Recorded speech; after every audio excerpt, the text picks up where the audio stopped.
A reflexão desse domingo de Ramos vai ser tirada do Evangelho da procissão de Ramos, de São Mateus, capítulo 21, do versículos 1 ao 11. Tomem o seu tempo para poder repassar esse Evangelho, para poder fazer e complementar a nossa reflexão.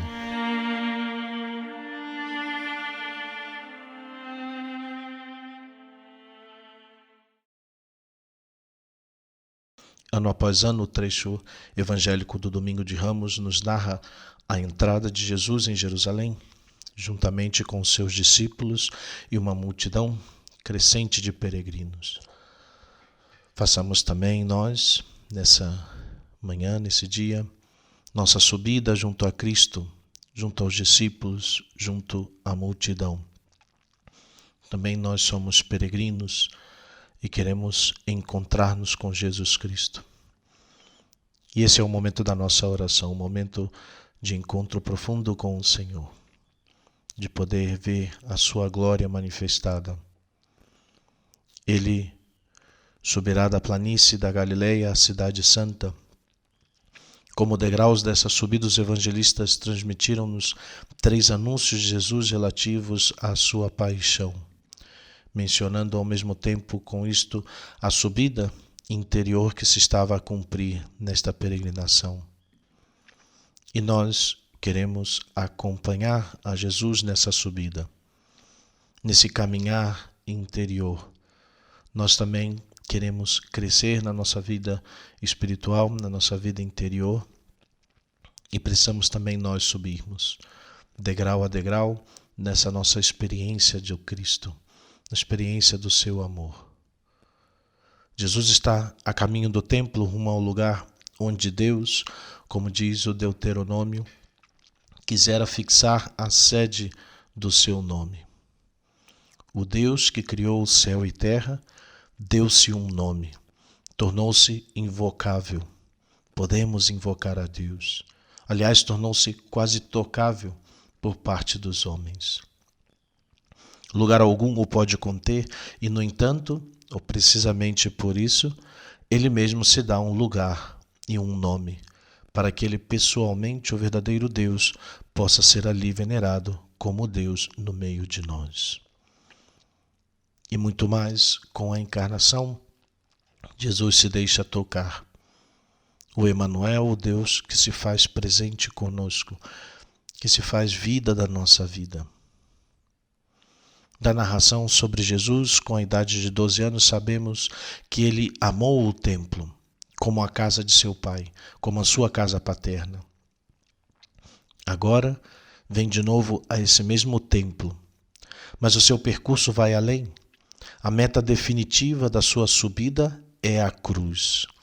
É a subida que a carta aos Hebreus descreve como a subida para a tenda que não é feita por mãos humanas até a presença de Deus. A ascensão para junto de Deus passa através da cruz. É a subida para o amor até o fim, que é o verdadeiro monte de Deus, o lugar definitivo do contato entre Deus e o homem. E nós também, na nossa vida, se queremos subir, se queremos ascender, também é preciso passar pela realidade da cruz. Mas uma subida feita por amor. Tomar a cruz por amor ao Senhor, porque Ele não desiste de nós. Durante a entrada em Jerusalém, o povo presta homenagem a Jesus como filho de Davi, com as palavras do Salmo 118 ou 117 dos peregrinos. Hosana ao filho de Davi, bendito seja aquele que vem em nome do Senhor, hosana nas alturas.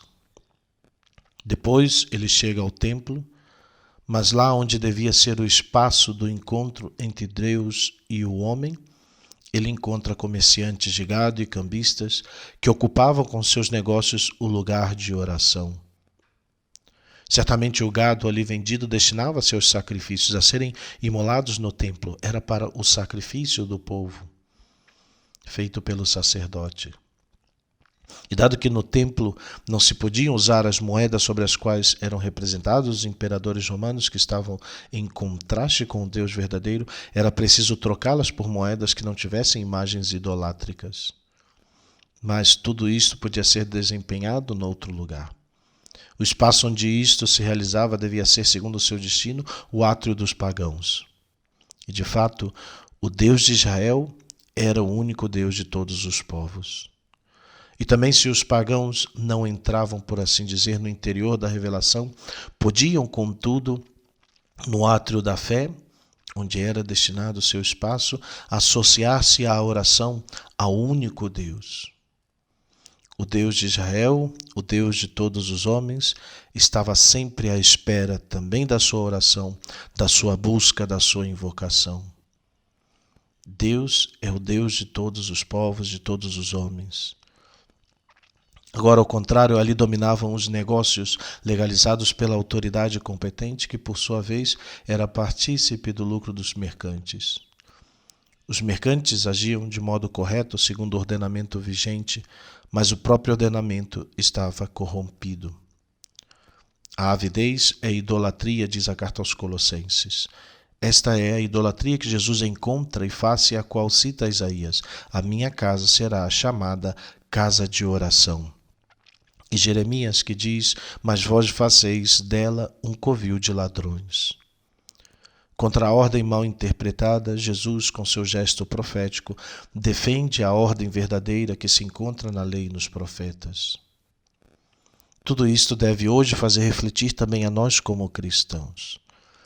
Será a nossa fé bastante pura e aberta, de modo que a partir dela também os pagãos, também aqueles que estão longe de Deus, as pessoas que hoje estão em busca e têm as suas perguntas, têm sede de Deus, possam intuir a luz do único Deus, associar-se nos átrios da fé à nossa oração e com o seu perguntar tornar-se talvez também eles adoradores? Somos realmente sinal de Deus no mundo, através da nossa vivência, através da nossa fé. A consciência de que a atividade é idolatria chega também ao nosso coração e à nossa prática de vida. Não deixamos, porventura, entrar de vários modos os ídolos também no mundo da nossa fé? Os ídolos do mundo e muitas vezes até o ídolo que somos nós mesmos. Então a nossa vida, a nossa oração, até mesmo a nossa vivência da fé, está tudo centrado em mim mesmo e não em Deus? Estamos dispostos a deixar-nos sempre de novo purificar pelo Senhor, permitindo-lhe que afaste de nós e da igreja tudo que lhe é contrário? Para a entrada no templo era sempre necessária a purificação. Precisamos purificar-nos para ter o encontro com Deus, com esse Deus que se revela a nós. Mas na purificação do templo, trata-se mais do que da luta contra os abusos. É preconizada uma nova hora da história. Agora está para começar o que Jesus tinha anunciado à samaritana em relação à sua pergunta sobre a verdadeira adoração.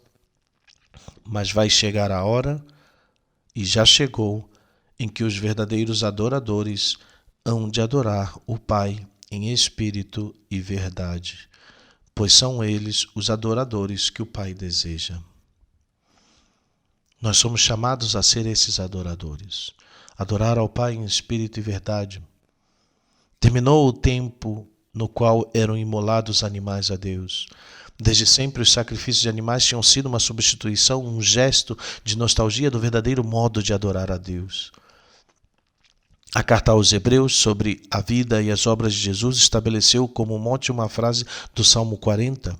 Não quiseste os sacrifícios, as ofertas e os holocaustos, mas preparaste-me um corpo. Os sacrifícios cruentos e as ofertas de comida são substituídos pelo corpo de Cristo, por Ele mesmo. Só o amor até ao fim, só o amor que se doa totalmente pelos homens a Deus, é o verdadeiro culto, o verdadeiro sacrifício. Adorar em espírito e em verdade significa adorar em comunhão com aquele que é a verdade. Adorar na comunhão com o seu corpo, no qual o Espírito Santo nos reúne.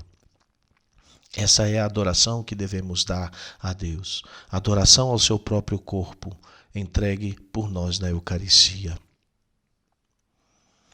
A partir da queda de Adão, a falência dos homens torna-se a ocasião para um compromisso ainda maior que o amor de Deus em relação a nós.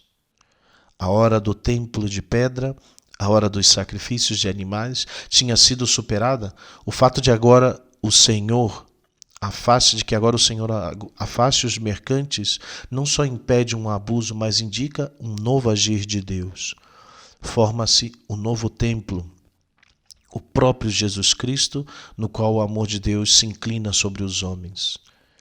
Ele, na sua vida, é o templo novo e vivente. Ele que passou através da cruz e ressuscitou é o espaço vivente de espírito e vida, no qual se realiza a justa adoração. Assim, a purificação do templo, como ápice da entrada solene de Jesus em Jerusalém, é ao mesmo tempo o sinal da ameaçadora ruína do edifício e da promessa do novo templo. Promessa do reino de reconciliação e do amor que na comunhão com Cristo é instaurada, além de qualquer fronteira. Imediatamente depois da palavra de Jesus sobre a casa de oração de todos os povos, o evangelista São Mateus prossegue. Aproximaram-se dele no templo cegos e coxos, e ele curou-os. Além disso, Mateus diz-nos que crianças repetiram no templo a aclamação que os peregrinos tinham feito na entrada da cidade: Hosana ao filho de Davi. Jesus contrapõe ao comércio de animais e aos negócios com dinheiro a sua bondade restabelecedora. Ela é a verdadeira purificação do templo. Ele não vem como destruidor, não vem com a espada do revolucionário, vem com o dom da cura. Dedica-se a quantos, por causa da sua enfermidade, são afastados para as margens da sua vida e da sociedade. Jesus mostra Deus como aquele que ama, o seu poder como o poder do amor. E assim diz a nós o que fará parte para sempre do justo culto de Deus: o curar, o servir e a bondade que restabelece. Quantos que estão assim no caminho, sofrendo, precisando da cura?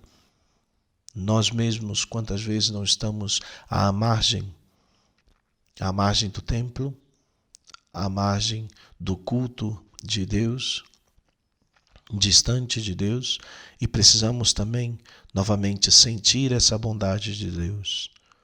E muitas vezes essa bondade que vem por outros Cristos, por outros homens e mulheres que derramam o óleo da bondade para curar, que se põe ao serviço daqueles que necessitam. E depois as crianças que prestam homenagem a Jesus como filho de Davi e aclamam Hosana. Jesus havia dito aos seus discípulos que para entrar no reino de Deus deveriam tornar-se como as criancinhas. Ele mesmo que abraça o mundo inteiro, fez-se pequenino para vir ao nosso encontro, para nos aproximar a Deus. Aquele mesmo Emanuel, aquele mesmo menino nascido da Virgem Maria. Hoje diz o quão precioso são as crianças. Para reconhecer Deus, devemos abandonar a soberba que nos cega, que nos quer afastar de Deus, como se Deus fosse nosso concorrente. Não, queridos irmãos.